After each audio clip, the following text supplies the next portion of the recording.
morning, and hey now, PSW staff, clients, and friends joining us. Welcome to Thursday's class. We're almost through another week. It's been really fun. We looked at the great film composer, Nino Rota, who scored The Godfather and all those Fellini films that were wonderful to see.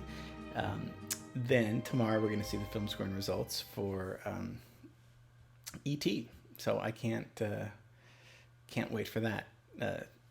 You guys sent in some great work, so thank you for that. I'm very proud of what we're doing, and we'll continue to do. So we need to go back to the city I love, you love, John loves, Bonnie loves, my family loves, LA. We need to do another LA. There was a week when we didn't have time to do one, but I still want to do this weekly. It's just it's an important part to know what's the history in our city that we live in, especially in quarantine. We need some virtual trips. So last week we looked at the gorgeous Coconut Grove and the glamour and the glitz of the Ambassador Hotel and the nightclub, the Coconut Grove, that was there. We're going to look at something else that's local, that's still standing there, so it won't be too sad of a story. We're going to look at the beautiful, and we're going to, in our backyard, mind you, in Inglewood, the beautiful Forum. Kind of a drag when your baby don't look. Now, for those who grew up in Los Angeles in the 70s and 80s, there was really only one place to see a rock concert or a sporting event, and that was at the Forum. And people dubbed it the Fabulous Forum. And this is located a few blocks down from where our school is, and I'm sure all of us know a little bit about it, or have seen about it, or definitely have passed by it. So it's on Manchester, and we're going to look at the history of the building and what acts performed there, and also the importance of technology, in a way, of new music coming out, and the importance of the venue, and how this venue was one of the venues that changed the history of music. Yes, that's a very big statement, right? But we're gonna dive in to see how that actually happened. So, let's go to the Forum. The Forum arrived at a super important time in rock and roll history. It was built in 1967, and that is a magical year for rock and roll music, for the history of the civil rights, and as long as other political movements and artistic movements, but particularly with rock and roll. 1967 was the year everything was happening, and this is when the Forum is built. And so this is super important because, like we looked at the Whiskey's 1964, right?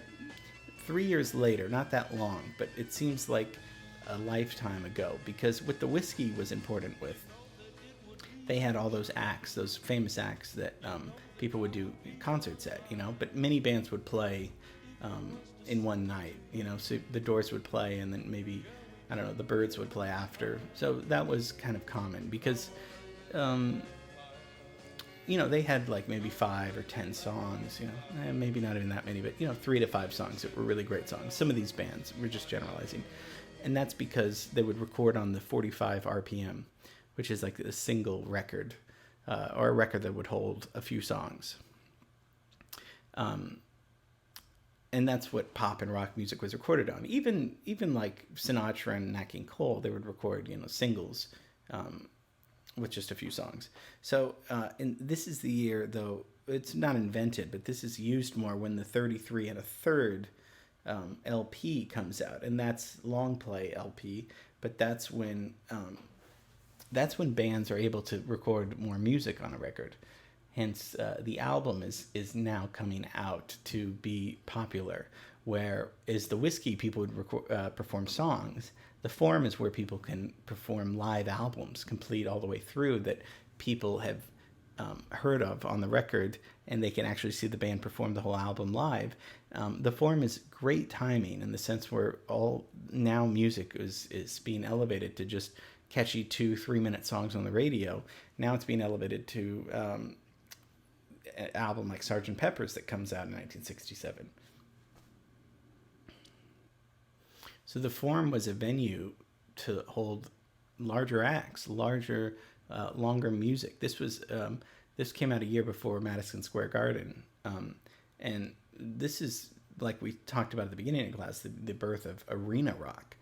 I mean, now, we have Kiss and we have huge bands. Even Paul McCartney will sell out. But back then, this was really the beginning of when bands would sell out stadiums. Of course, we know that now. I mean, we looked at Dodger Stadium and when the Beatles played there, and that was very not really conventional for a band to play at a stadium, because who can fill 40,000 seat stadium? Probably the Beatles, but that's maybe about it. But now with the Forum, we have 17,000 seats. That's way different than the Whiskey, which can hold, I don't know, a few hundred maybe? I guess I should have researched that, but I mean, we're just kind of ballparking here. Obviously, there's a huge difference. So let's just talk about the building. Forum was designed by Charles Lookman Associates, and they built Madison Square Garden the next year, in 1968. They were able to engineer the structure of the building, so it had no major support pillars. This was unheard of for an indoor arena the size of the Forum, and they wanted to make it look like a modern-day Colosseum in Rome. And this is, we've talked about Art Deco with the Wiltern and other beautiful buildings in Los Angeles. This is an example of new formalism. And formalism is a type of architecture that takes classical architecture and strict symmetrical shapes, and that's associated. So that's different than Art Deco. And it was built by Jack Kent Cooke, and he was the owner of the Lakers and the founder of the LA Kings, a Canadian-American businessman who really made a huge, great living with sports and broadcasting, particularly in Los Angeles. And if we look at 1967, as we talked about, Sgt. Pepper's happened. What else happened? Rolling Stone magazine gets started. That magazine is still important today. Again, part of rock and roll history is started. Culturally and politically, what's happening? Well, finally, interracial marriage in some crazy way is now,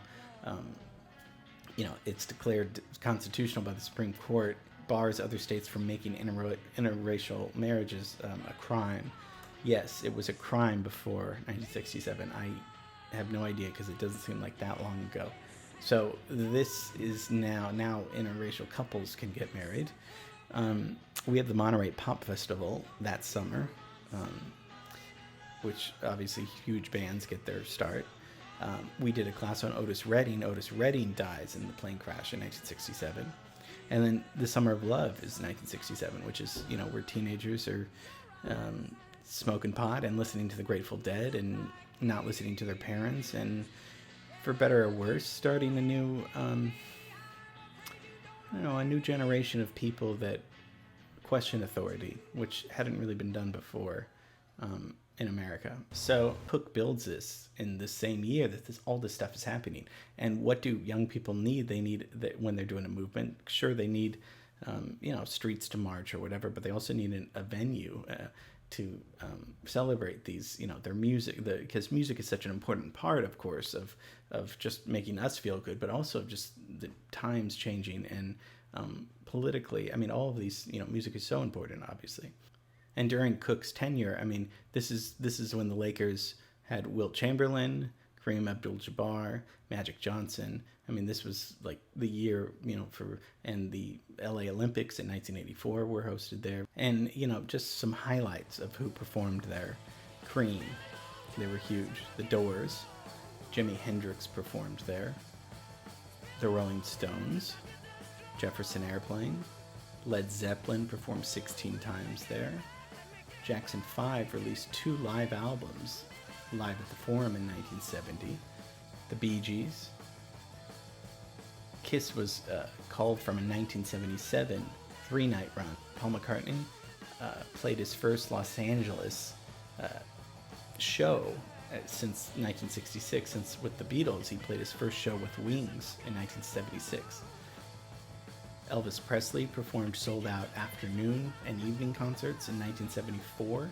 Queen finished their tour at the Forum in 1982, and this was their last ever headlining performance in the U.S. before Freddie Mercury passed away. Diana Ross recorded a popular television special at the Forum in 1981. Prince held a 21-show residency at the Forum in 2011. And right before Michael Jackson died with the This Is It, that's where he would rehearse at the Forum.